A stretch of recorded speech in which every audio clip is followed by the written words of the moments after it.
Mambo? Mko poa? Niko poa nashukuru. Mwambie kia 1500.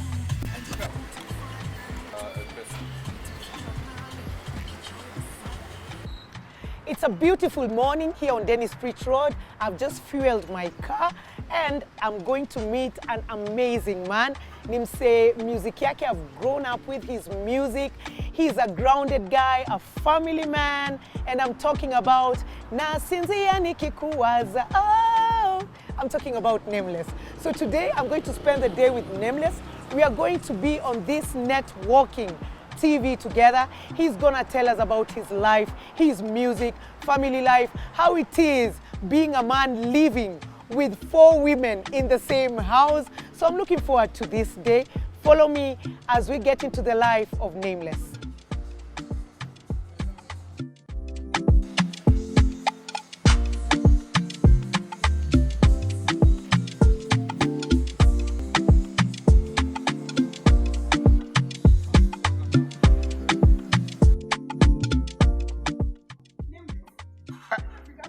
Hey. Kuchelewa ni mambo yako Kuchelewa ni mambo yako. Mimi ni mzazi. Na mimi kwani? Uamke upeleke watoi ball, wewe unapelekanga mtoi mgani ball? Hiyo ni kazi ya mama. Okay.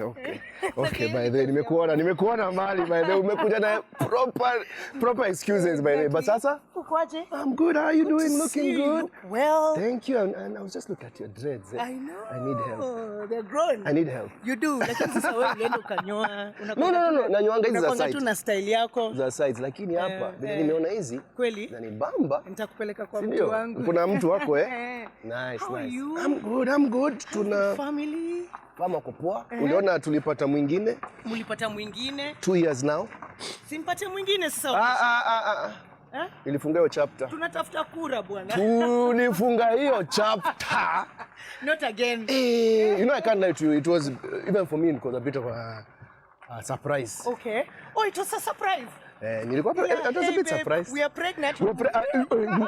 How? How do you think? Yeah, exactly. I was. We had kind of like funga dio chapter. Because we're like, okay, you know, we are now good. Yeah. But it happened, and we've adjusted. Okay. And we are happy. Man. You know, it was a bit of a surprise, a pleasant one though. Yeah. When we found out that. I tell you, it was a surprise. I just spoke about it on radio. I'm like, kama Wahu anaweza, mimi naweza. You know. So now, first of all, just talking about Wahu. Yeah. Just tell me how you guys met. I know you guys both of you are at the University of Nairobi. Yeah. And I mean, why Wahu? Why Wahu? Yeah. I met Wahu when I was, I think, 21. Okay. And for me, I can say I'd met girls before. Okay. And, you know, have crushes, what, when you're younger. Yeah, of course. But there's something about when I met Wahu, at 21, that made me feel this is different. Okay. I felt like, I'm connecting, I'm feeling comfortable.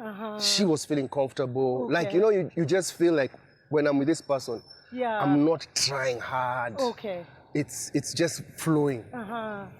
Of course, macho zake zilikuwa zinametameta kama star. Beautiful for sure. So that whole combination. Yeah. And then we're very lucky that when I look back, we're lucky that we're not in any situationships. At that so time, I had just broken up with someone. Her, she was also single.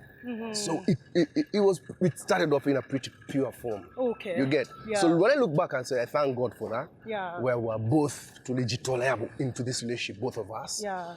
And till today, that foundation has really helped us go through ups and downs. I don't know if you understand what I mean.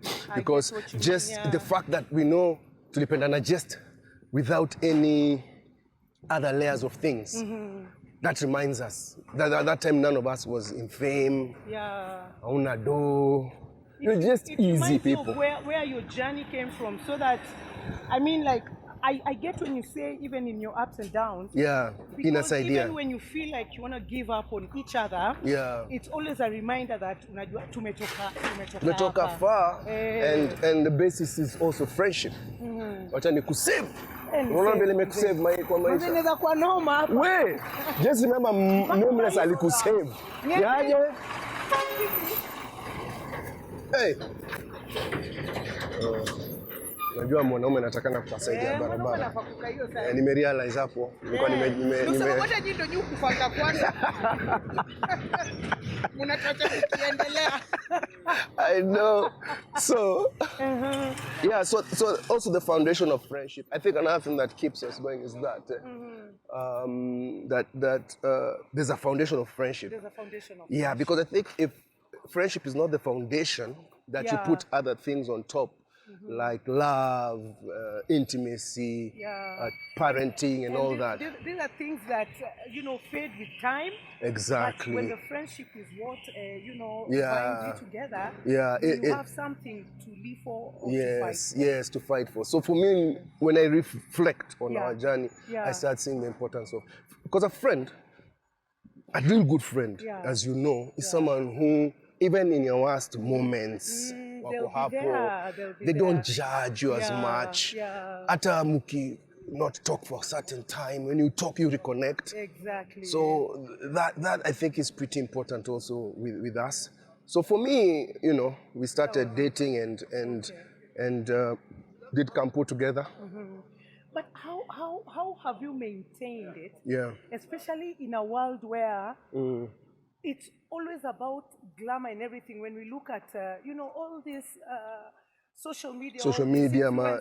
I know, and you look at their relationships, and the relationships look perfect. They live in a perfect house. They have perfect kids. Everything is so perfect. Yeah. Then a few years or months down the line, it's a breakup. And it shocks. It shocks people. Yeah, and in a world where people thrive on, like zile vitu mbaya zile zinafanyika kwa social media. People thrive on that for clout. How have you managed to stay grounded like that? I think for me there's something I've realized that it's very hard when it comes to social media to be able to stick to your values, because sometimes your values will not bring numbers. You get maybe you need to do cloud so that you get attention. Yes. But your values will tell you, nah, you can't do that. I don't want to do that. I want to do it in a certain way that I feel right and my conscience feels right about. You get? So that I look back even with my parents, and we go back. They're very old now, but we thank them because I feel they gave us some level of security. In ourselves and in our values, both me and Wahu. So there are things where we're public figures, we have to share some things, but we are sharing things to inspire people and empower people. And yet there's a lot of competition to do stuff, but there's some things we just won't do, right? But at the same time, we also don't want to, as you say, over-glamatize things for numbers or for all that. We try our best to remain authentic. Unanipata, eh? So there are things I do, I even tell sometimes my team, I do some things on purpose just so that I make sure people just know, mimi ni mtu wa kawaida. So nitavaa viatu mara nyingi. Because napenda hizi viatu. Unapenda hizi viatu, exactly. Yeah, so mtu anasema Nameless, ndio hizo na mimi nazipenda, you get? And those are small things that I feel help, because I remember, I'll tell you a story. I remember I used to watch this thing called MTV Cribs. Yes. And they used to show these glamorous big houses. Oh yes. And I used to wonder, why do I feel like I don't want a house like that? Kwani niko na shida mimi? Because these guys don't always be black rappers. And I'd be like, yeah, but this is even before I was an adult. So I was still young. I was still a teenager. But I would not be drawn to those over glamorous houses. And I used to wonder, is it me who sitaki vitu? Yeah, I used to question myself. I'm like, why am I? until I watched this. This was a rock star's home. His home was so nice, simple, humble, still nice. But it was so warm and I felt that's what I feel I like. These are the ones I was finding are too extravagant. So that stuck with me, and I always want to represent that for someone who looks at the different public figures. I want him when Jacquey Nameless, and I feel I relate with this. They're not as extravagant as the different people that I'm seeing, because I also want to be that to someone else, because that really made me feel, oh, okay. You're okay. I'm okay, and it's not that I'm not ambitious, it's just that I'm more comfortable with this kind of things as opposed to flashy lifestyle. You get? So there's some things as a public figure we try and do, and we try to stick to what we believe in, because there's pressure. Me, I know even you know, there's a lot of pressure on social media.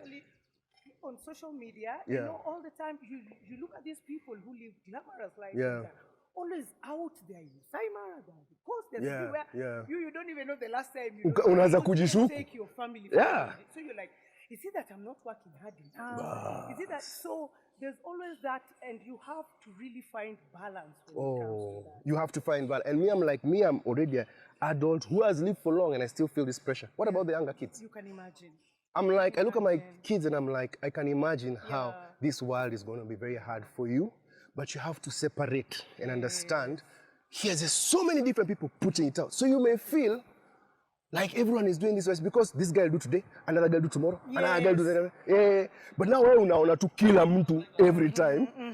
But otherwise, maybe this guy will go, maybe Nameless will go on in January, Wilbroda in February, Jacquey. But we're on a camera, everyone is going every time. But maybe it's not. So it's also your ability to be like, you know, it's okay. And then also to look and say, truly, like now me, I say I'm in midlife. I keep saying, niko midlife. Uko midlife? Me niko midlife. Ujuange pia yuko midlife. Labda uji. It's a very good time. It is. Because it helps you. You've already lived the adult life for maybe 15 to 20 years.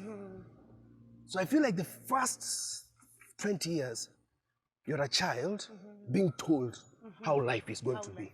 You're being told by your parents, your village, your church, your school. That's what they're telling you. But then reality is in the nose after 15 years. So your reality in relationships is going to be different from what you are told. Your reality in your career is going to be different from what you are told. Success, happiness. Now in midlife, it's like now we come halftime. We now reflect. By the way, is happiness what I was told or what is happiness? So I redefine. So I'm in a very important stage of redefining success, redefining friendships, relationships, parenting, based on my experience, based on learning different things. So for me, it has helped me really also chambua some things deeper. And this idea sana to kind of, as you had asked earlier, be balanced. But I can't say I'm 100% there. But in this idea, always figuring it out. Yes. Every other time. So now talking about parenthood. You are a man. Yes. In a house that has 4 girls. 4 girls. 4 girls. How is that? 4 girls. And then also house manager. Yes, bado ni girl. Kama mademu watano. Emotions 5. Una manage emotions hivi. I don't envy. Una emotions. Huyu sasa ni nini? Shida ya huyu ni gani? Let me tell you. Unapanga kama tuseme man cave vile saa zile unasikia. Okay. How madem ni kama wananilemea. Yeah. Because now my wife. How do you escape like? Yeah. And thank God now as we've grown older, my wife has also appreciated the need for me to take a break from all that. Man, when you say man cave, it doesn't even necessarily have to be a room or it's just a space where you and you just go back to yourself and reconnect with who you really are, and then you come back and try But for me, what it has done for me, funny enough, it has heightened my emotional intelligence. Okay. And I've had to have a PhD.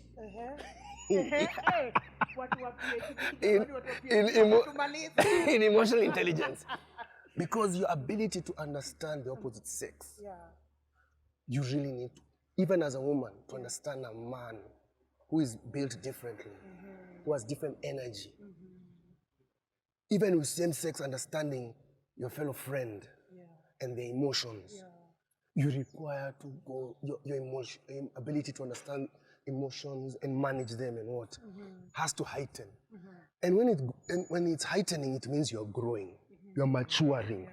Those are one of the markers natumianga to check, am I still maturing? That's what some of the things I tell my children. Some of the markers to know you're maturing is not just age. Age, you can be growing old, but you are not maturing. True that. So one of the markers natumianga is emotional intelligence. Your ability to manage emotions, to understand emotions. Are you getting better? Are you getting less angrier? Are you getting more compassionate? Then you're maturing. If you're getting consistently angry, just look, kuna place hapa, I'm not growing. I'm not learning how the world works. Sort of check yourself. I need to check why. Another one I use to check my maturing, and I use that with my kids, is self-awareness. Your self-awareness is supposed to be increasing. You're supposed to be realizing, mimi nakuanga na shida hii hapa. Na struggle hapa. I've noticed this about myself, which is a weakness I need to check. You get? So some of these things are ways I'm like, aha. So for me, my blessing of having the girls is that it is just making me get more better with understanding people and understanding emotions and understanding my patience, understanding how to influence in the right way. Because to be a leader, you have to have the power of influence. So, I'm trying to save 10. By then, I could save twice this time. Ujuage too. So, I'll remember this for a long I'm telling you, just be knowing, hey, Nameless alini save. There's a guy who saved my life. Yeah, so, I don't know what I was saying. Nakuanga na short memory. That's another thing I learned. Self-awareness. Pia kitu ni learn about myself. Short-term memory. Imagine, wacha nikwambie. Noma. Sasa mimi na wewe same safu. Ni tu vile sasa mimi usemanga. In fact, sasa mtu yangu ananiambia, "Kwani mama, how old are you? You are always forgetting." Yeah. Ananiambia chiki sonte kumeza hata omega 3. I know. By the way, just me, I'm on meds, eh? Okay, one of my self-awareness things that I discovered over time, is just checking, is I have ADHD, which I didn't know. And ADHD, attention deficit hyperactive disorder, So it explained out in my life because I used to wonder many things about myself and different struggles I used to have. And as I was growing, and this happened barely 4 or 5 years ago. Because my daughter also is on the spectrum, my firstborn. Okay. So it's just as your brain is slightly made different. Okay. So you have strengths in some areas and weaknesses in some areas. So psychology where psychology is in an era like they are discovering things about brains are formed differently. So you can find someone is very highly emotive. It's because maybe their area that in the brain that handles emotions is developed off kidogo. You can find someone else. So me, like now, my side of rational thinking is stronger. It's stronger than the emotional side. Oh, really? Yeah. So I'm always too balanced when I look at a situation. Paka is to one bonus kasirikangi hivo. What? I'm telling you. Like, why am I getting angry? Because my brain sees both sides. So, but that is just my strength. So at what point did you realize, maybe I have an issue? So my daughter, me and my daughter, I see firstborn to me, so we're very alike in many things. Something sijam teach, anasema, wanifikire kama mimi. So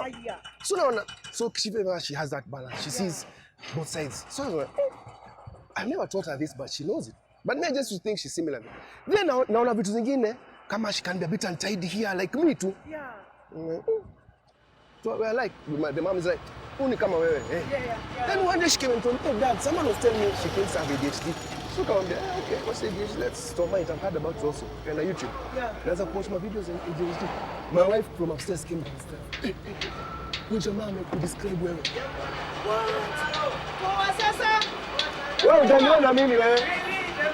Wewe hujaniona mimi. Wachana. Wachana.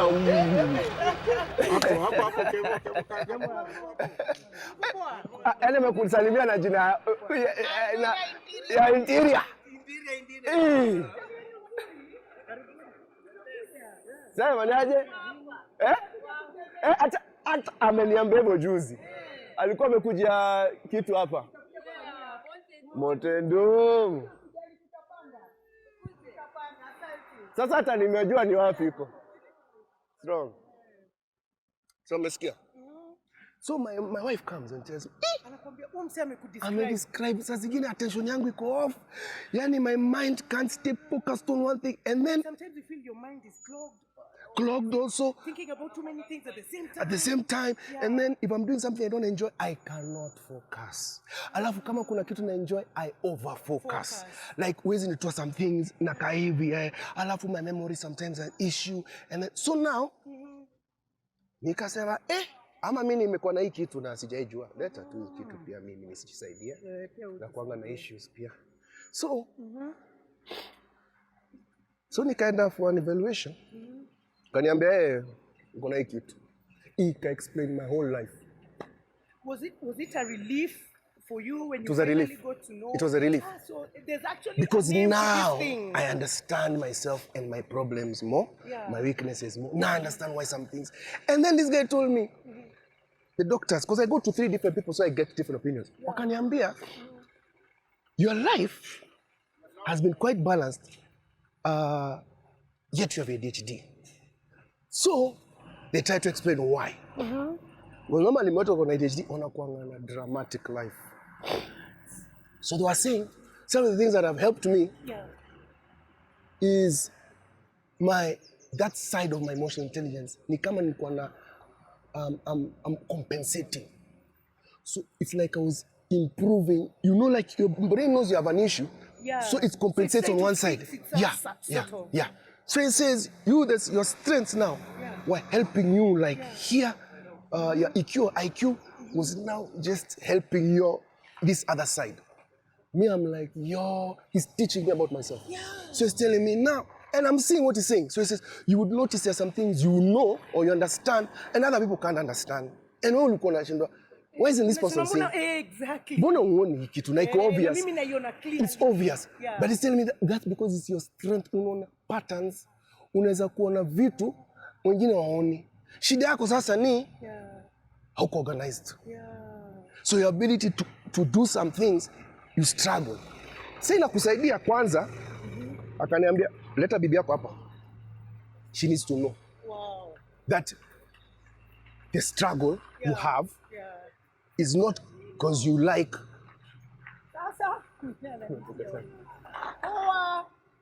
Ako hapo juu. Unafanya nini kule juu? I'm cutting the trees. Take good care of yourself. We still need you tomorrow and the day after.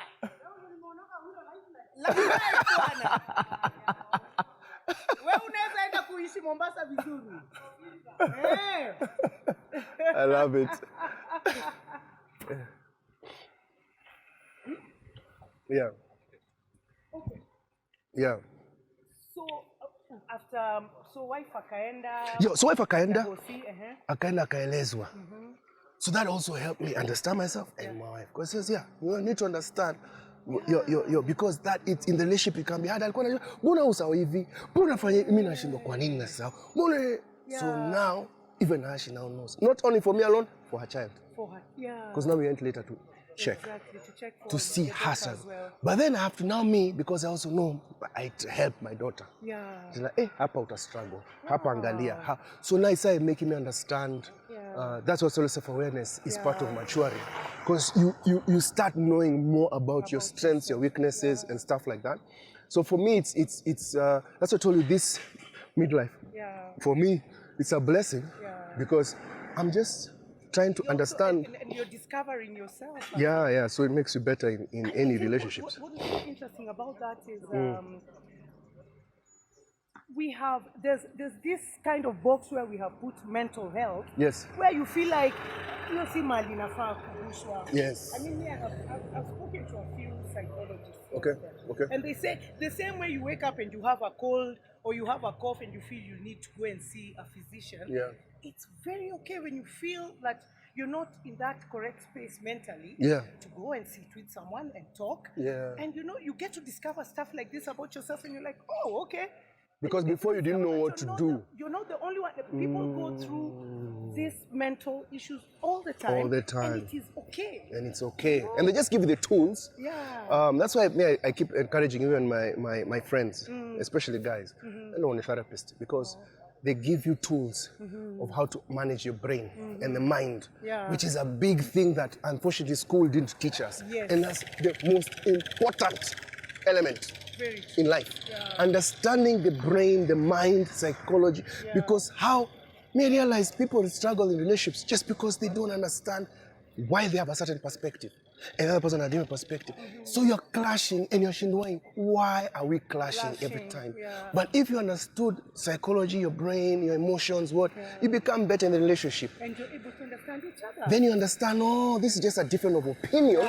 And maybe my opinion is actually, I need to question my opinion. Exactly. Maybe there's something I was told when I was younger that maybe wasn't the right thing. And maybe my husband is giving me a better perspective. Yeah. So the relationship starts becoming sweeter because now you are learning from each other. And so those are the things that for me I preach a lot. I find it very important any chance I get to speak about it, to speak because I realize that's one of the biggest issues we have as a country. Thank you for talking about it. Yeah, it's a very big issue. And we're in a third world, so there's a lot of pain, suffering. And I imagine now if you don't have your mental space to handle all that, it's dramatic. Yeah, it just goes a little over. Yeah, and that's us being in the public. Yeah. Those are the things that we have to throw in as seeds, so that someone angalias himself and his wife and say, maybe the problem is we don't know something, and maybe you're not as maybe bad. We should find out. And that really, for me, as a public figure, because I'm interested in those areas. People just know me as a musician, but me, my deep love is in psychology and philosophy. Okay, not even architecture. Architecture. Yeah. So architecture, I got to get interested in it when I was in standard 6. I saw plans in the house. I asked my dad, is he nini? Ni drawings. He wasn't an architect. Yeah. He was building. He was planning to build actually. Okay. In Kiserian. So I saw them in blue paper. So when I'm looking, I'm like, they look so beautiful. I was like, what's this? He told me they're drawings for a house. So I'm like, oh, so someone has to draw these things and then he's like, so me, I was like, wow, na nalipwa. Haya. Akaniambia nikasema, mimi nataka architect. That was my first time I wanted to be an architect because that's what I didn't know what my brain was telling me. Yeah. Is I like to create something for other people to use. Okay. In retrospect, that's what my brain was telling me. So me, from that time, I wanted to be an architect. So I was like, what do I need to do? So lucky for me, I was good in sciences and arts. Okay. So I managed to get the grades to get into architecture in campus. Yeah. Because my dad was simple. It's like, you have to get the grades. He was as simple as that. We spoke about grades. Yeah, so lucky for me, I got to do it. And when I got into architecture, music was just a hobby. Architecture was what I was planning to do. This hobby just kept growing and earning me. Paka even my parents, started seeing the benefit because ilikuwa inasaidia kulipa fees for campus.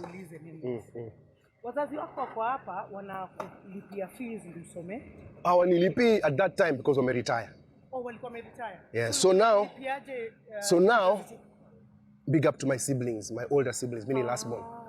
Wao wameshaanza job wanaambiwa, saidia kulipa. Saidia ni hapa. Hiyo ni maisha ya Kiafrika kabisa. Kabisa. That's why I have to. Mkubwa ushapata kazi. Somesha wenzako hapa sasa. So my siblings, I give a lot of credit to my siblings because they're part of my journey. The black tax. Poleni. That's life. There's life. So they were helping, but I never liked it because I always felt like manze now. I feel like they look at me badly like manzona too.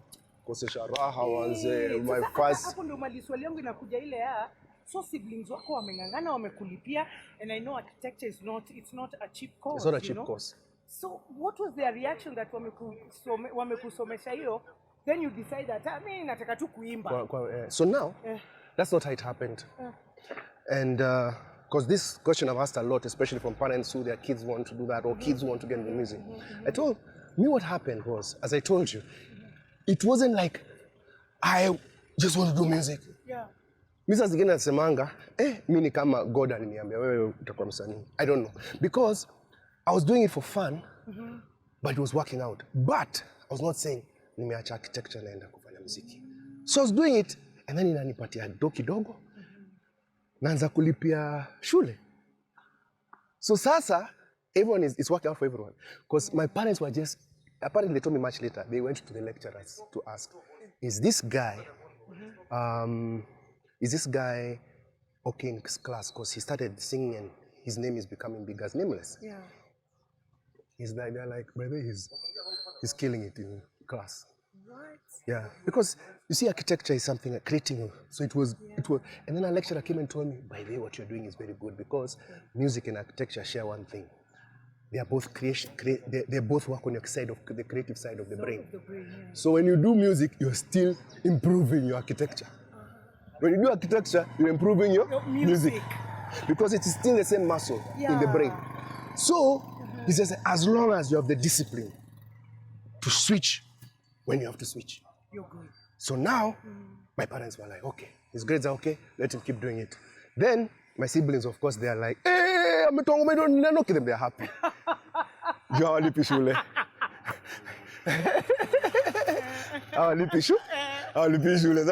But then they're also happy. Yeah. But they were always checking. So for me, but then when I finished campus, funny enough, my 6th year, my most important year, was my hardest year in school because I created a very hard concept. Okay. But it was my biggest year musically. So unajua uko big vile unaitwa kila gig. Mahali unaitwa gig uko wapi? Na mimi niko 6th year. That was a big test for me. But funny enough, I still passed very well in architecture. So you see, my parents were like, this guy, ako sawa. But when I finished, nikajiambia, somehow, this has worked out. Yeah. Maybe I can make this a profession. Because I love doing it. Yeah. So, and then I felt I needed to prove a point because people were dismissing the arts. I mean, music. So I'm like, but they mean msanii full time. Yeah. So, for me, which is a kind of regret I have now, that I was trying to prove to people. Oh, yeah. Yet I didn't have to prove to people. But I wanted to make people know. So even people would ask me, do you do something else apart from music? From music, yeah. I said, no. I get asked that a lot. Like, apart from acting, what do you do? Exactly. I'm acting. So me, I wanted to prove that. So I did not follow my architecture that much. Because I wanted to prove that music is paying. Yeah. Unafanya hivi unaingia hizi vitu I'm like, yeah. Everything, I'm like, yeah. So it was good for the industry to prove. In fact, for many people, they were like, this is a guy who's done architecture, but so there are many people who say it really validated a lot, even with their parents, that listen, I can still do music and still study and all that. So that was the thing I felt I needed to do. So hii jina Nameless ulitoa wapi? Nameless, unajua story ilikuwa funny sana. Unajua mimi nilikuwa very shy and I'm still shy till today. And I was very uncomfortable when some people were pushing me to try and do music. They're like, you can rap. I never used to really believe in myself. Yeah. One day, a night shift job, I've said it a couple of times, maybe some people have not heard it. Nilikuwa night shift job, nilikuwa nafanya kwa bank, and then during the day niko kampo. So I was doing many things.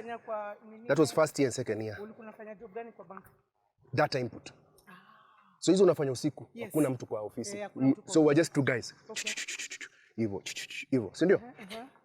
Sasa siku moja nasikia tu kwa radio, if you think you can rap, call. I'm with the biggest producer right now called Tejosaya.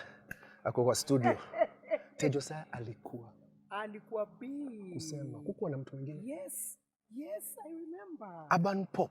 I remember. The people who are speaking were Kalamashaka. Yes. Gidi Maji. Darling P, and Hardstone. Wow. The only producer who was doing that was Ted Josiah. So wewe unasikia Ted ukiweza kurap. Ako kwa studio. Ukiweza kurap wewe? Sasa mimi nasema sidhani naweza rap. Si ndio? I don't believe in myself that much. But people tell me, hey, you can rap, but me, I don't believe. Niko na boy wangu hapa next. Tuna input. Tuko na radio ndogo hivi. Tuko alone in the office. Yeah. Nikafikiria, ama nijaribu. Lakini I'm so shy about it. Natoka kwa ofisi hata simu show, naenda kwa ofisi ingine. Hapo napiga simu. Ujuange hii ni 99 2000 hizo times. Yes. Kwa hivyo kuna mobile. Capital FM. Niaje? Modhoni Bwika. Nataka kurap. Sema okay, kaniwekea beat. Nikaanza kurap. Asubuhi na mapema, naamuka, ninaoga, nauliza, mira mira. It was a style that was laid back. It was like Snoop Dogg. That was my vibe. Ikaisha akasema, hiyo ni noma, unaitwa nani? Nikasema, "Ui, sasa siwezi sema jina yangu." Ndio si labda wangu atakuwa nasikia radio. Aseme, "Wewe madhege, wewe badala ya kuinput unapiga simu na simu ya ofisi." Ya ofisi. Nasema niseme nini? Sijafikiria jina. Nasema Nameless. Kasema, "What?" Kasema Nameless. Nikasema Nameless. Nikasema Nameless. Nikasema mahati kwangu. Because even me, I never really gotten a name I like. Nikasema, by the Nameless. Wakasema, okay guys, that was Nameless. If you like it, vote for him. Nikarudi kwa ofisi. Ukaendelea na data. Boy wangu ananiambia, buda ukienda choo, kuna mtu hapa anaitwa Nameless amepiga simu ni mnoma. Sijui kama unaelewa hii story. Ujamani mno?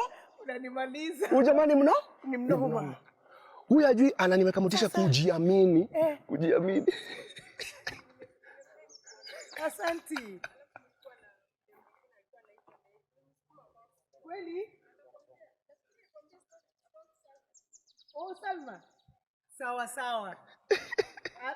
Asante. Sawa. Manzi Nameless. So, boy wako anakushoniaje msee? Wewe ulipoenda choo, kuna mtu mimi kumbuka mimi nisijia. I don't believe in myself. Yes, so hata hujamshow, wewe ndio ulikuwa mimi niko shy nikijaribu juu sitaki kuwa embarrass nikiambiwa ni mimi mbaya. Huyu ananiambia wewe umemiss mtu mnoma. Mimi na muintegrate akomnoma kuna vibe noma. Sikumshow. Nikarudi home, we used to be picked at 1 o'clock. Yeah. Next day tunarudi job. Wakasema okay kwa radio. Okay, Nameless, wherever you are, you want the votes. If you're hearing us, call us again for the finals. Mimi, tena bila kushow jamaa, nikatoka nikacall. Napiga rap, narudi. Jamaa ananiambia, kila song enda choo. Mazungumza. Jamaa ni mbaya. So, inanipatia bomu tisha. Nasema actually baba mimi ni mnoma na sijui. Manzi. So finally nilishinda. Nikaenda kwa studio. Sijamshow boy wangu. Nikaenda studio. Hiyo ni Friday. I never forget, it was a Friday night. Monday. Nikamit Ted Josiah Tuesday. Saturday. His studio. Nilikwambia by that time I was dating Wahu, nikamshow Wahu. Manzi nimeshinda hii kitu. Tukaenda hapo. Nikarapa kaniambia hii rap ni noma lakini haina hook. Hook ni nini? Hook ni nini? Kaniambia you need a place where people can sing along. Nikaweka hook that's how Mega Rider came up. That's my first song. Mega Rider. I got no car but I got a Mega Rider. Mega Rider. So it was a song about a campus student, girls, school. Bus. So it was actually about my life. I was a campus student who liked music, who wanted a first class. I said all those things. Chicks. Even there's a place I talk about Wababas. Yes. It was a wholesome song with all those things. Anyway, Sunday nikarecord song. Monday narudi ofisi, jioni, nasikia tu nikiwa na boy wangu, nasikia, okay guys, the winner of last week, Nameless, finally recorded with Ted Josiah. And this the song is called Mega Rider. By that time, mimi mwenyewe hata mimi sijasikia final product. Wow. Akintroduce hivyo, huo boy akasema, usitoke hapa. Ndio huyo ule kwa kushow. nilisikia hiyo song, mimi mwenyewe niko damn, alikuwa ameunda vizuri. I can't cheat you. That moment, I always share it because it just shows, when people say, why are you nameless? It's so interesting, it has many layers of things. Yeah. But it also shows the side of me that had self-doubt. And the side of me that wants to be behind. And the side of me that likes flexibility, because even before that, I used to try and come up with a name. I never used to like them. Yeah. I call myself Slimmy Tons. Oh, you were slim and tall. Kama Biggie Smalls, eh? Yeah. Nikaona spend hiyo. Nikajita mechanic. Sikupenda hiyo. Because at the time I used to work in a factory just after campus for like 2 years. Okay. So we used to wear overalls. Yeah. So I thought that would be my style. Sikupenda hiyo. So, Nameless ilikuwa. So Nameless has many layers of things, but it's a lot about my personality. Okay. The fact that I like to be flexible, I don't want to be boxed anywhere. So the name Nameless helped me because you can't box me anywhere. I'm nameless. You can't give me like an any based on the name. So eventually, when did you tell this guy? Hey, Hapo tu. So tukimba. Yes. I mean, the song is playing. First I'm hearing myself, I'm imagining. Millions are hearing this song. Do you know how many people till today tell me I was there when that thing happened? Because there are only 2 stations in the whole country. Yeah. So you can imagine the number of people who are listening to that show. Do you know how historical that is, like, in your life? Like, that is... People heard my process and had me being discovered. People tell me till today, bro, I was listening to that radio station when you won this thing. And from that's when I started pendying you. So for me, it meant a lot. Yeah. So for me, as I'm listening, I'm like, this is crazy. That feeling I don't think I can ever get. I'm like, I'm hearing the song, Ted ameunda your song. Ini sauti yangu vile mlifanya hivi. The vibe, nini. Wahu was giving the backups. Backups are Megareda, the original. Yeah. Wahu is the one who's there. Nameless. I got no car, but I got a nameless. So, half the third verse, ikaanza kurap. Some ujamaa ananisikia. Yeah. Anasikia. Kwani akaconnectisha. Akasema ni wewe ulikuwa unaenda hapo. Nikamwambia bro, it was me and this whole time, man. I was so not sure. Bruh, that is how Nameless was born 25 years ago. Wow. So literally I'm celebrating 25 years this year, by the way. Such a story. So it's a, so that's why I tell you some things. Ziliniangukia. Because I wasn't looking hard to be a musician. Yeah. I was going to be an architect. So there are some things, when I look back, I feel a purpose because it's like, ni kama nilikuwa nasukumwa hapo. Ni kama God wenda. Mimi niko tu, mimi sioni. Enda ina fall into place. Tena una resist ina fall into place, unaona hii kitu ni kama my confidence may not be where it's supposed to be, but something is telling me this is your journey. Inaitwa msukumo.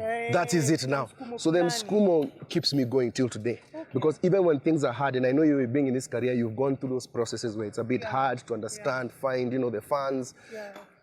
There are times, najikumbusha, ikitu, this is your purpose. This is your purpose. And you represent something. Yeah. That is needed in the society, and just live it in a way that inaweza wafurahisha watu. You see, like now you're meeting guys wakikuona unafurahi. Hiyo ni role yako. Yeah, there's a role yani umepatiwa. Now you represent something in that person's mind, So even for me, I know niko na role. And I have to keep finding the best version of myself. Yeah, because then when you stop doing it, then you sort of like stop living, because that is your purpose. That's your purpose. Yeah, and I keep telling people, but purpose can keep changing over time. And that's something I tell my kids. Purpose is not, you're not given just one purpose. Yeah. Purpose means you're doing something not for yourself alone, but for others. Yeah. So it can change. So even parenting, I mean, the moment you become a parent, then that's and it gives you strength. Yeah. Because even you as a parent, even when things are rough, you find a way. It's not about you.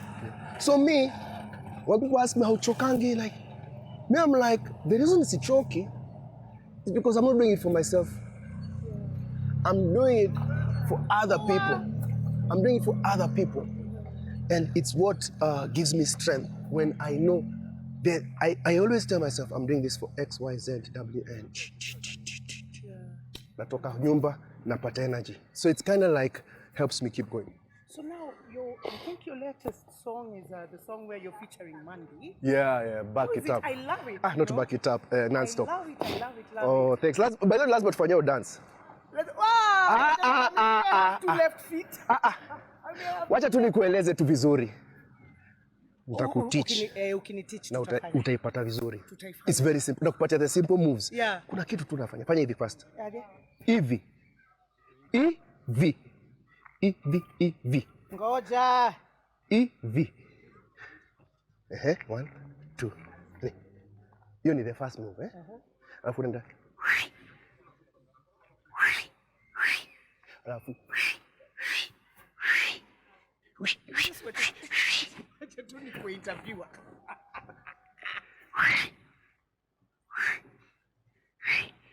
Mwana, utaipata. Wachana na mimi. You do it so well. No, it's for me the funny thing, I started loving music through dance. Yeah. I used to love a guy called MC Hammer. Yeah. Michael Jackson. Those are the guys who nilikuwa naona. Can't touch this. Yeah. So for me, even before singing, when I was like 8, 9, 10, I used to dance. And I would notice, by the time I'm not dancing. Like, so for me, that's why guys wanna like, hey, this guy is so much older than us, but he's that, because that for me, it's knowing yourself, my strength, like moving. Siko na 2 left feet kama wewe. You see, like now how you in comedy, there's some things. Ohangla can do for you. By the way, you know it's in the blood, eh? Iko kwa blood, man. Hiyo sasa I can't compete, eh? But yeah, so for me it was, I'm doing an album. Okay. And the concept around the album is collaborating with different generations. And fusing different sounds. Because I like to connect generations. You get?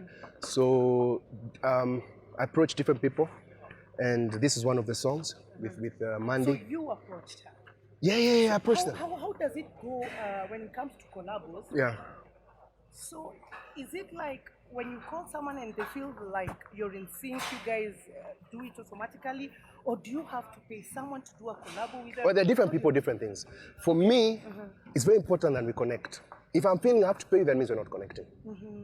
But if I feel that we are doing this because we have mutual respect for each other, then it feels sweeter.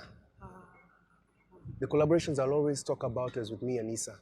Like those collaborations were so sweet because it was mutual respect. Yeah.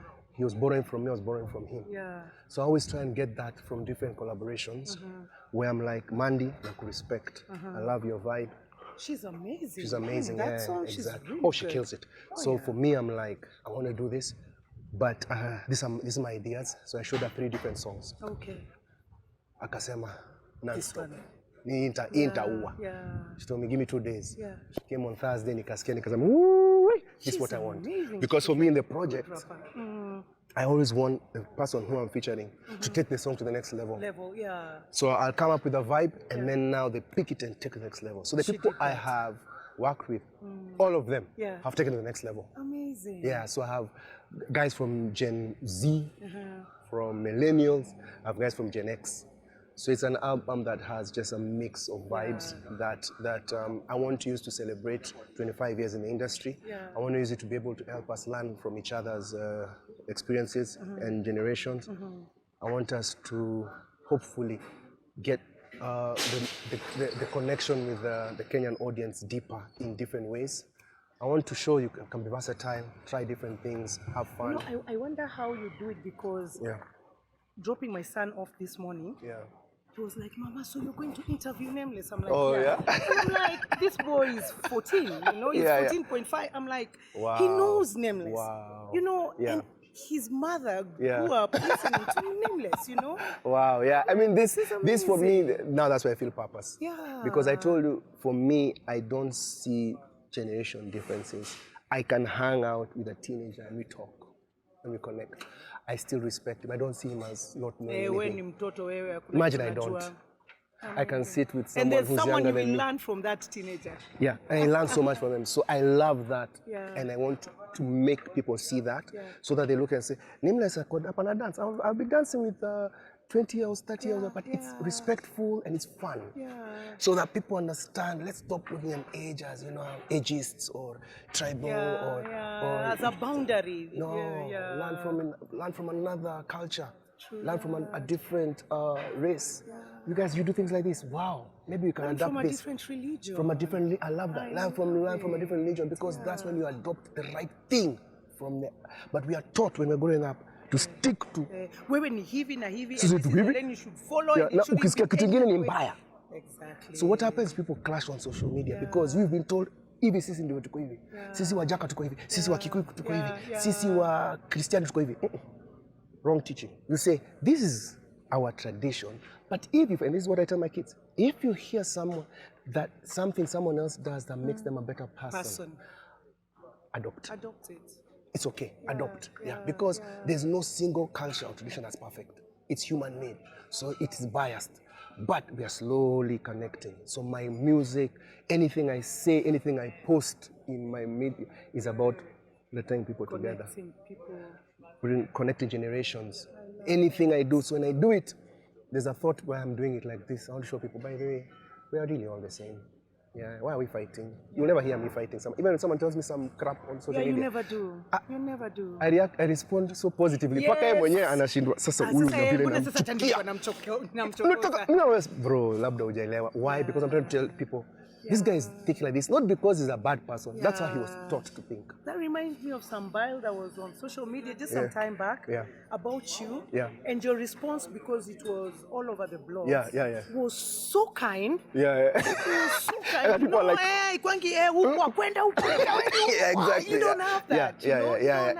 And for me, I started doing it more publicly because there are people who would say, I've learned something from this response. Then I'm like, now I'm having the effect I want to have on people. But I'm like, don't even take this thing personally. Even if jamaa amefundishwa kutupa mablows. Exactly. Waka unamliza wewe unatupa blows kwa nini? Sasa anaanza kushindwa. Mbona hujanirushia blows? Anaanza ku retract. Ana retract lakini fikiria kwa nini unatupa blows? And 90% of the time, mtu ana apologize. They would apologize. Me, I'm telling you, the number of people who apologize after X, I kind of made them understand, no, you're coming from, it's too many. 90% of them. The other 10, wow, wako too mentally unwell. That is quite a lesson for all of us who are on social media. Yeah, that's something else you have to learn. Who thrive on that platform, yeah, because that is, and all of us, in fact, even our kids, that's the media they are going to learn. So you have to teach them how to understand the people from different cultures. Yeah. Oh, okay, so for me, that has been, that's the purpose that keeps me going. So, ulikumebonga about Marehemu Isa ukisema that was one of the best collabos that you guys were so in sync every time we were together. We'll be commemorating 22 years. That is in March the 16th. Oh, yes. How was that for you? Like his passing, because this was not just a dear friend, this was a brother too. He was a brother. And I've seen every time, during his anniversaries, you go so deep when with your tributes for him. Like, just explain in a tidbit like how it was for you just losing such a dear friend. I mean, for me, the thing that my wife tells me something changed in me, and I try to understand what she says when he passed on. Because for me, it was we connected very fast in an industry we didn't understand, but we were trying to understand. I was like a big brother to him, he was like the small brother I never had. But the mutual respect and the synergy was something that, till today, I see.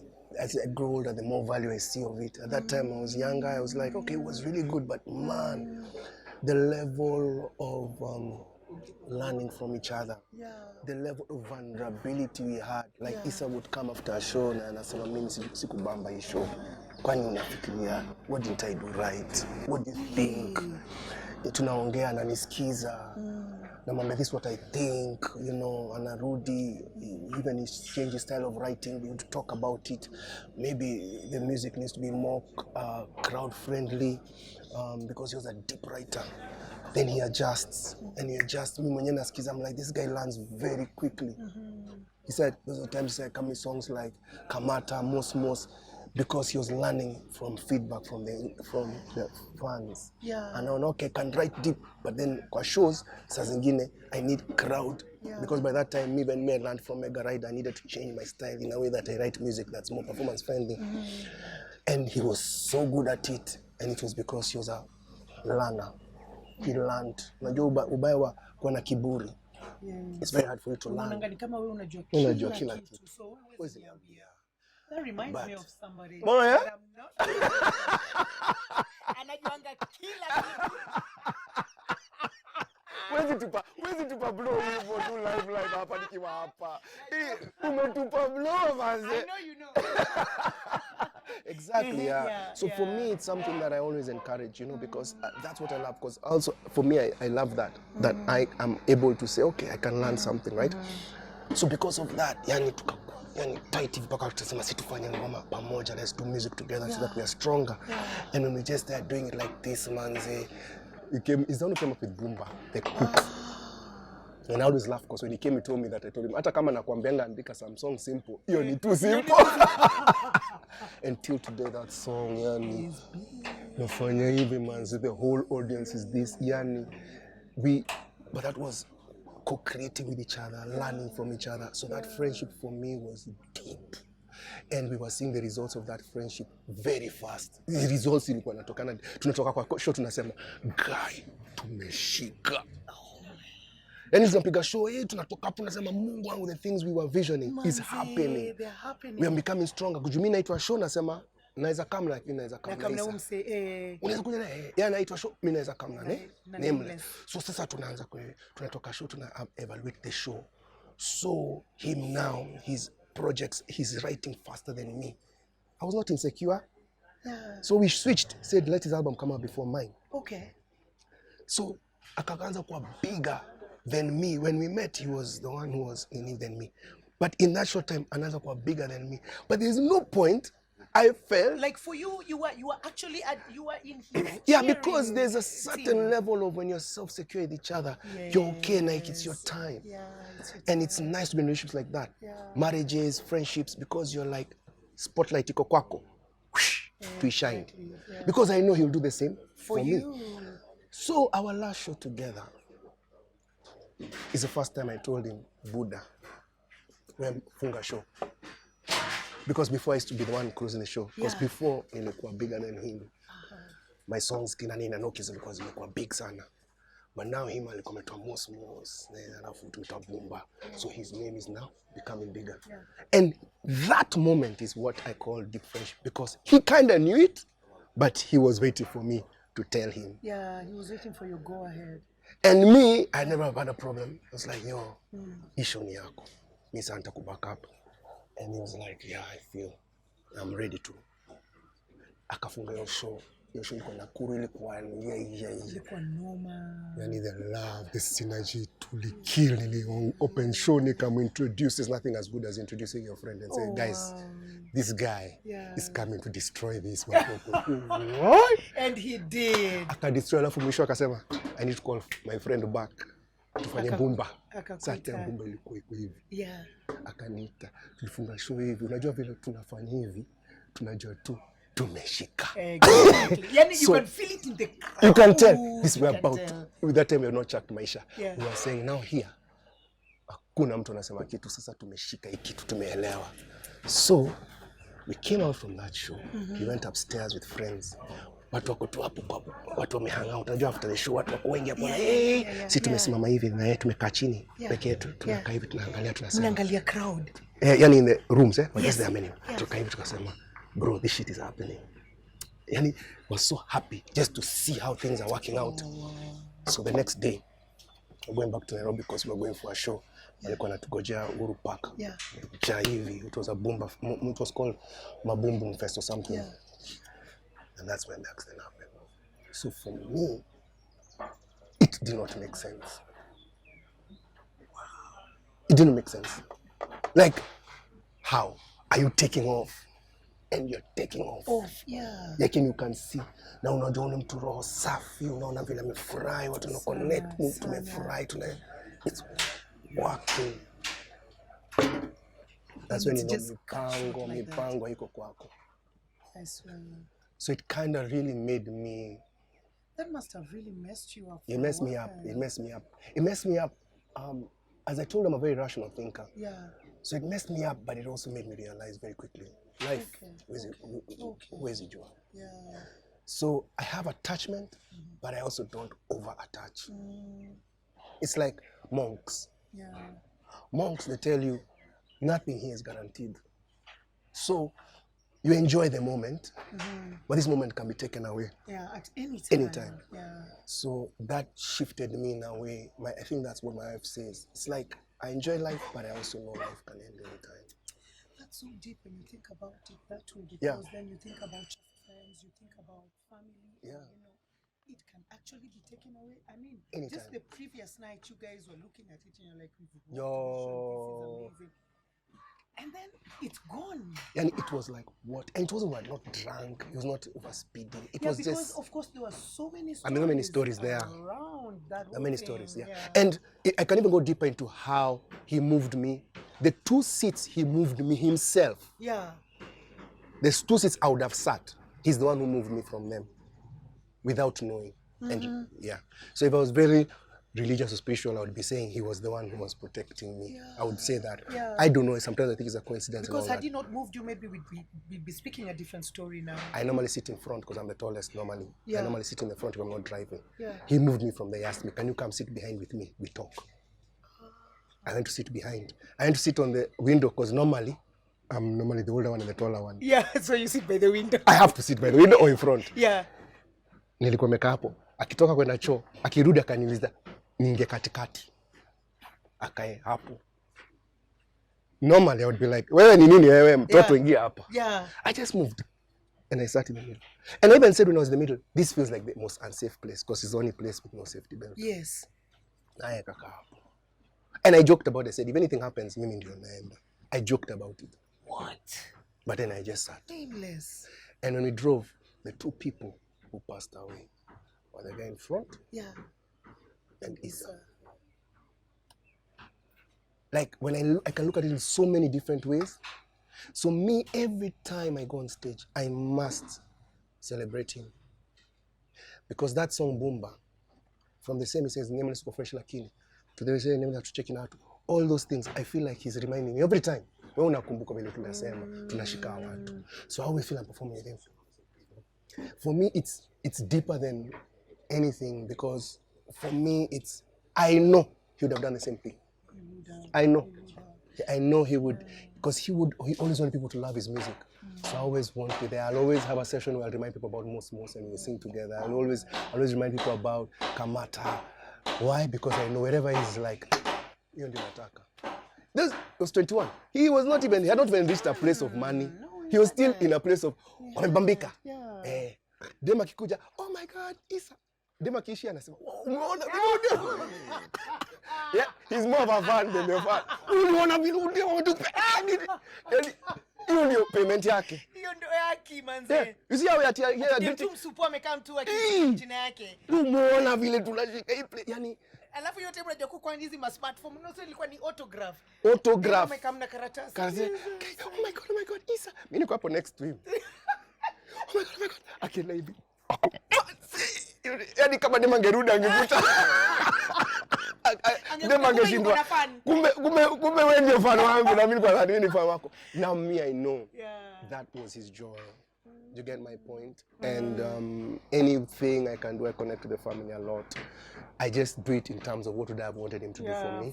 To do for you. And I understand whatever you do it to his best of his ability. So you see his family, you visit? I mean, yeah, his family, the mom is like my mom, she calls me son. We are close. I always feel, it's one of the ways that, I connect with Isa. And the mom tells me I'm one of the ways she connects with her son. Because it pains me because when she let me go with him, she went with, he's safe with you. Do you get me? Yeah, she always felt if Nameless ako hapo, my son is safe. Yeah, even me, I have those friends where even when I'm doing bad manners, I usually call them and say, Jacquey, in case you gonna wewe. Because the moment you mention that friend, exactly.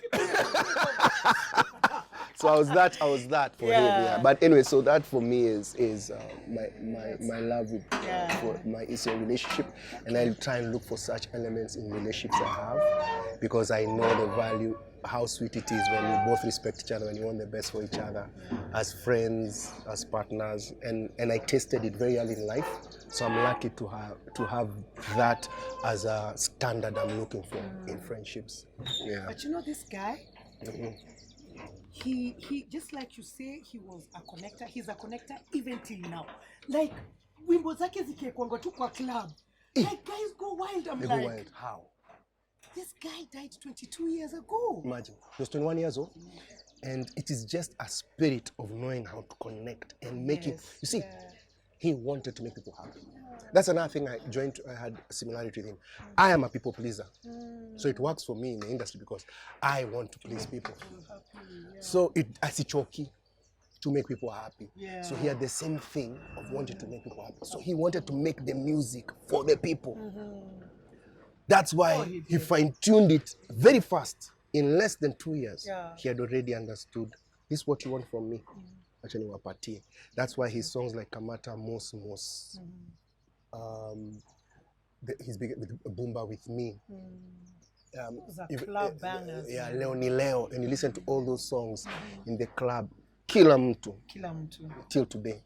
So it was a blessing to have that. Nimegoja ufunge hiyo pizza. So mimi hata nataka kuuliza, unajua first of all nataka kuambia marafiki zangu juu nikiendanga mahali kuna chapati na no you know I don't do it.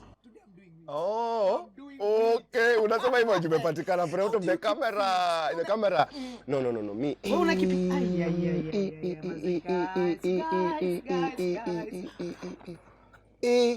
Hiyo ni umeshika kama award. Kama award. Shika sana. Asante sana. Welcome. So do you keep fit? Yes. I try my best to keep fit. Vile inakaa. Alafu wamefanya thin crust. Thank you. Thank you. I love it. But now shida yangu sikuli kuku. Oi, sikuli kuku. Hii ni kuku. We, hizi zote ni kuku. Kuna kuku hapa? Chicken mushroom, then spice. That is beef. Beef. Kama ni beef ni sawa. Kama ni beef. Kama ni beef. Cheers. Unajua Shiro, mtoto wangu ufanye hivyo kila saa. Akikuwa na kitu tamu. Anasema wewe pata yako, alafu cheers. Najua tu anabambika. So wewe do nini? Yeah. I do. Okay, now more than before. Because now my body is getting older. You look amazing. Thank you. Sisi mbona uzekange? Pressure life. Wewe zeka. Unajua bila ampatangi pressure life nini? Sio pata sana. Bas. Sana. Lakini lazima ujue mali utaiweka pia. Thank you. Isikupeleke sana. Sio? Have you found a way to manage it yourself? I have now. I have this voice in my head that tells me it's gonna be fine. It's okay. Relax. Kwanza mimi nakuanga na kitu moja. Sasa zile na feel it's too much. Kuna ile voice uniambia, I think ni ule God mwenye ameleta ude ameniomba namba hapa. Hiyo voice uniambia, na hii miaka yako yote nishai kukuachilia. Nyesa God hujai kuniachilia. So mbona unaona nikanta kuachilia sasa? Tulia. Uko tu sawa. Tulia. That's very important. Relax. Yeah, relax. And you need that method of telling yourself. Because life, adulting sio mchezo. Inaweza kukurushia kabla. Inakutupa nini? So for me, as I've gotten older, when I got into my 40s, I started noticing hiyo magoti. Unajua kuna time you dance alafu unaenda chini mimi nashindwa kurudi juu. Huyo ni mimi siwezani na zile choo za shimo. Siwezani na choo ya shimo. Unakaa hivi huwezi rudi. Alafu kama walls ziko mbali you are in trouble. So unless unashikana na walls uko na shida, si ndio? So me nikaanza ku notice naenda chini siwezi rudi. Nikajua mwili inaniambia you're not the same as you are in your 20s and 30s. So imebidi so I have my nephew who's a gym guy. So we meet every three days a week. Boxing training. It helps me with cardio. Therefore, I'm just preparing for my daughters when they're being funny boyfriends. Nikaneza namconnect kamoja. Unampatia uppercut moja safi. No, but it helps me in my cardio, and then strength training every so often. Just because your muscles, as you go older, of course, they start degenerating. So you have to. So I have to create a lifestyle. So I'm not like doing it because nataka kuwa na six pack. Lakini siwezi kufa bila six pack. I've been telling my friends. Una six pack? Sina, na sijaiona. Sijawahi ona six pack. I think when I was like 16, nilikuwa na 4 pack. Alafu ikadisappear. Ikadisappear somewhere. It's somewhere. So I know deep down there, if I mine it, naipata. So nimejiambia one thing siwezi kufa bila kuona six pack. So that's in my 50th birthday, which is coming at some point. Hiyo ndio birthday present natakujipatia. You're kidding? Are you almost turning 50? Not almost, but almost. Get that? Not almost, but almost. Thank you. Upate hiyo. So now mimi tuongwa Gen Z. Siwezi sema miaka yangu. Nameless is ageless. Nameless as a brand is ageless. It doesn't have age. But Monski anazeeka tu. Yeah, so for me, it's become important for me to start now looking a bit more on what I eat, lifestyle. So I'm hoping that as I go on, it begins to be very part of my life. Still now, it's a bit of a struggle. There are days na eat a trainer and I'm like, but it's definitely, I'm getting there.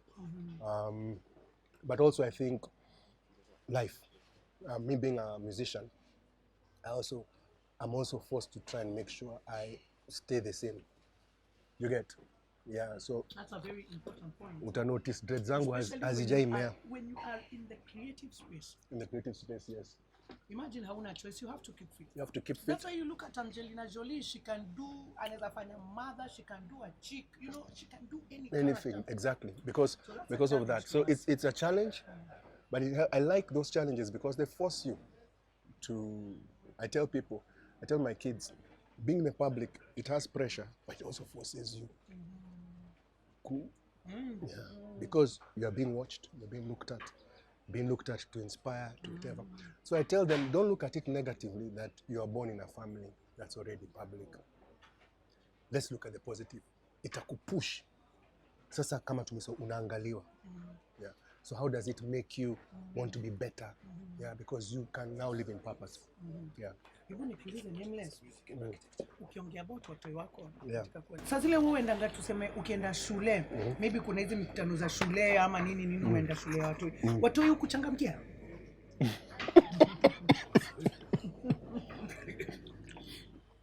So it's very interesting. Mtoto wangu amenizoea hata yeah, I was going to tell you. Unajua mimi ni nani? It's very interesting that you said that. Yeah. And I like it because wananiita Baba Tumiso ama Baba Nyakeo. It reminds me, wewe tu ni Buddha. Mtu yako anasoma shule. Yeah. And Baba Tumiso, Baba Nyakeo. Because I can't cheat you. Living as Nameless ni pressure sana. So spaces where I can just be Monski, Baba Tumiso, I value them. You get? There are some people who always want to be recognized. Yeah. And then they tag their value on whether they are recognized. Me is the opposite. Mi upenda when mtu ananiona tu, we Buddha unaenda tao. There are times me I walk nikiwa mtaa vile tumetembea hapa. Yeah. Natembea na kuta mtu akujui. So ananiona natembea anaona kama nataka kuingia mat. Buddha unaenda. Naambia niko sawa. Unaona watu kwa matatu unajua ni nani. I love it. But I love it because it just keeps me grounded. It reminds me that, you know, when you're into and school the same, I'm a parent. There'll be those who will every so often be like, can you take a picture? Or Baba Keo, can you get an autograph? Like, what is autograph? Yeah. And but for me, thank God, it's not as extreme as some celebs in other countries or even here where there's no place you're going. And I don't think I can live like that. Where you can go and just sit like we are. Yeah. So for me, the sweetest thing I try to do is a balance. I'm nameless at Monski. Nameless in Jobo. I keep telling Wasani, don't think that your brand. You're any brand. Any brand may create. Yeah. Na hiyo brand yako iko for a certain season. A certain season. So usishikilie tena pia sana. Don't define yourself through the brand, because what happens is when your brand is not as big, unaanza kukuumiza, unasikia depressed. Ni brand tu. And you have to reinvent your brand, and it's just a brand, but you are still me. I'm Monski. And people who know me as Monski and know my personality, they have never changed. Like that code does not change.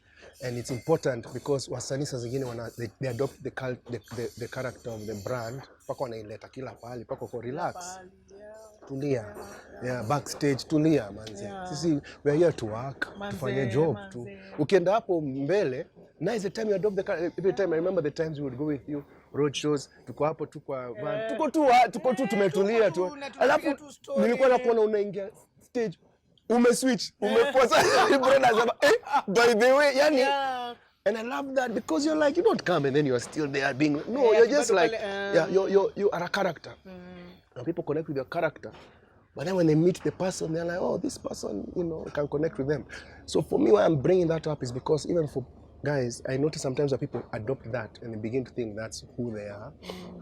And the danger of that is when things shift and affect your mental health. Completely. Because you recognize Boja will just scream for me and in theater we are taught that it's called derolling. You have to derole. You can't be with Wilbroda everywhere. You cannot you have to derole. Derole, I love remember that you are Jacquey, your Mama Zolani, your Doro's daughter, Your passion, and that's a character. And when you're acting on stage. On stage meaning nameless. I'm very aggressive. Dance na kwa crazy hapo. Ukitoka hivi, nimetulia paka mtu anashinda, kwani is there a problem? I'm like, no. It's just nameless. I mean, one school. Ukutana na wazee labda pasisa kwamba, "Kenyan nameless, so tuimbie." I know. I get that all the time. That's for me, actors and comedians, now wasikilia huruma more than us because you can see mtu ameshacheka hata kabla hujaanza kuongea. Ni kama amekupatia credit. Nimeshacheka. Sasa nicheke? Nichekeshe. Sasa nimeshacheka already. So I'm like, hey, hii life ni ngumu. Yeah, but it's so good to have a conversation with you because we share the same things, being in public. And these are principles that are used not only for public figures, but for people, how you find a way to define yourself. With yourself, you get, and it's important through social media that we have those conversations so that people, our kids, ourselves, we can be better in just being okay.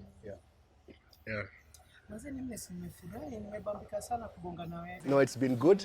Thanks for the pizza. Unanibebe ingine? Beba watu pia wakule. I think I'll also get another one. Yeah. Asanteni sana for tuning into ama onto zote. Into the Netwalking TV. I've been here with Nameless, my good friend. Imekuwa fiti, tumeenjoy, tumebonga, tumebond, and please tune in for more of this. Yeah. Adios.